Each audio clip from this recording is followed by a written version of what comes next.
Jukumu letu sisi ni kukujuza taarifa mbalimbali kutoka katika maeneo tofauti ndani na nje ya nchi. Na hapa ninao taarifa ya mgombea wa urais wa Jamhuri ya Muungano wa Tanzania kupitia Chama cha Mapinduzi CCM, Samia Suluhu Hassan ameahidi kutatua changamoto ya upatikanaji wa maji safi katika wilaya ya Muleba mkoani Kagera kupitia mradi mkubwa wa maji kutoka Ziwa Victoria uliogharimu shilingi bilioni 39.35.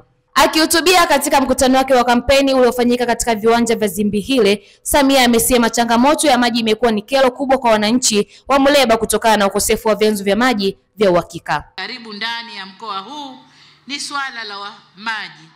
Na hii ni kwa sababu mkoa huu una upungufu wa vyanzo vya uhakika vya maji, hasa wilayani hapa Muleba. Hali hii inasababisha utegemezi wa mito na visima ambavyo havina uhakika, hususan majira ya kiangazi na ukame. Ninafurahi kuwapa taarifa kwamba tumefanya usanifu wa mradi wa maji kutoka Ziwa Victoria. Maziwa haya Mungu alituambia tuyatumie. Kwa miaka kadhaa Tanzania bado hatujayatumia maziwa haya vyema.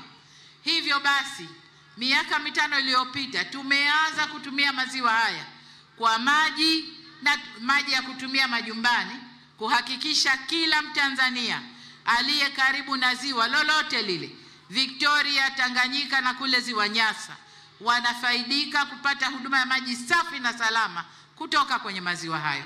Kwa wana Muleba, nanyi tayari tumekamilisha upembuzi yakinifu kuyatoa maji kutoka Ziwa Victoria na kufanya maji haya safi na salama yatumike na wana Muleba na tuwe na chanzo cha uhakika cha upatikanaji wa maji.